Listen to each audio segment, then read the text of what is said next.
This is Help Cold Cases. First episode, Unmasking the Vancouver Predator, the tragic story of Glenna Sowan.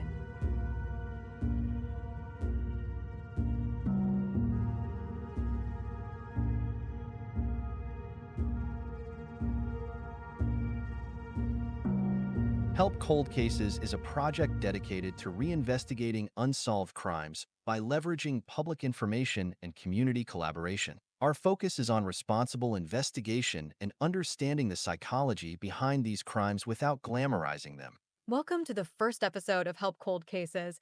Today, we delve into a chilling cold case that has haunted Vancouver for over 3 decades. In this episode, we uncover the tragic story of Glenna Marie Sowan, also known as Dusty. Glenna was a 25-year-old Indigenous woman whose life was brutally cut short on September 30th, 1988. Her murder remains unsolved, despite years of investigation and numerous leads. Join us as we explore the details of her case, the challenges faced by investigators, and the lingering questions that still demand answers.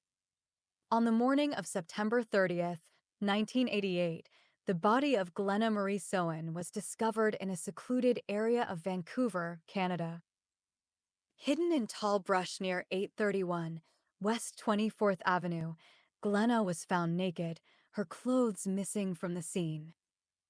An autopsy revealed that she had been strangled, with ligature marks evident around her neck, and had suffered blunt force injuries to her cheeks, suggesting a violent struggle.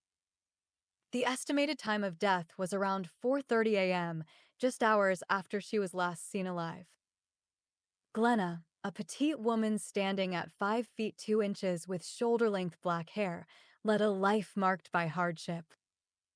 As a sex worker, she faced constant danger, and her struggle with substance abuse made her even more vulnerable. On September 29th, 1988, Glenna was last seen by her boyfriend between 1 p.m. and 5 p.m. at an apartment near East 6th Avenue and St. George Street.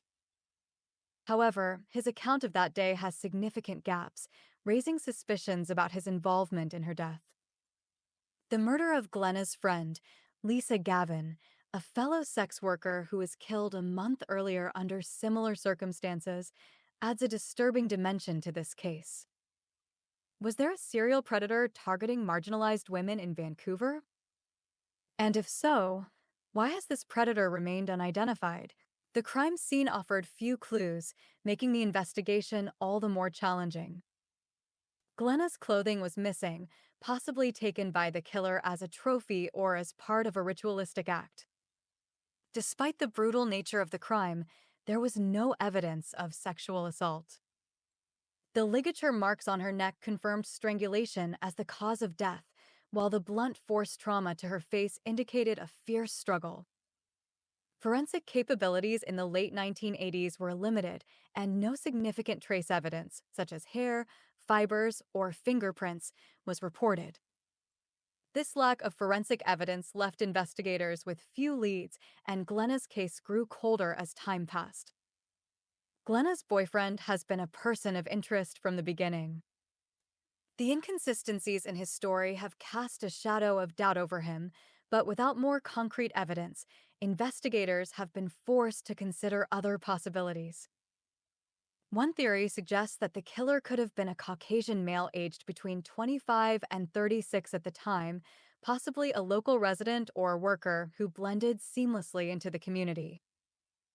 This individual may have been driven by a desire for control, specifically targeting vulnerable women like Glenna. Another suspect is Francis Carl Roy, a known sexual predator and serial killer. However, no definitive evidence has linked him to Glenna's murder, leaving his potential involvement speculative. The investigation into Glenna's murder has faced numerous challenges. The original inquiry failed to produce significant breakthroughs, and as the years passed, the case grew colder. The gaps in her boyfriend's account of the day she was last seen remain troubling, and it is unclear if additional witnesses or associates were thoroughly interviewed. One of the biggest hurdles has been the limitations of forensic technology at the time. Modern advancements, such as DNA analysis, offer a glimmer of hope. If any evidence from the crime scene has been preserved, re-examining it with today's technology could yield new insights. Bias and stigma also played a significant role in hindering progress. As an Indigenous woman and a sex worker, Glenna belonged to a marginalized community often overlooked by society. This societal bias may have influenced the investigation, leading to critical leads being neglected or underexplored. The murder of Glenna Sowan leaves us with many unanswered questions. Why weren't more suspects named? Did the police overlook potential leads due to a focus on certain individuals like Francis Carl Roy? Could community silence have hindered the investigation? Given Glenna's lifestyle, were local residents reluctant to come forward due to fear, stigma, or distrust of law enforcement? Why wasn't Roy confronted more directly? As a known predator, was there a lack of evidence, or did investigators fail to pursue this lead with sufficient vigor? Was there an unwillingness to suspect local residents? If the killer was familiar with the area, why were they not investigated more thoroughly? Glenna Marie Sowan's story is a haunting reminder of the many unsolved cases that continue to challenge law enforcement. It underscores the vulnerabilities faced by marginalized women, particularly Indigenous women and those involved in sex work, who are often dismissed in broader societal narratives. For Glenna's family and friends, time has not lessened the pain or the need for answers. The Vancouver Police Department's cold case unit remains committed to seeking justice for Glenna, piecing together the fragments of her final hours in hopes of identifying her killer. If you have any information that could assist in this investigation, please contact the Vancouver Police Department's cold case unit. You can reach them online at, by email at, or by phone at. As the investigation continues, there is hope that renewed focus, modern investigative methods, and community engagement will finally bring resolution to this decades-old tragedy. Glenna Marie Sowan deserves to be remembered, and her killer must be held accountable.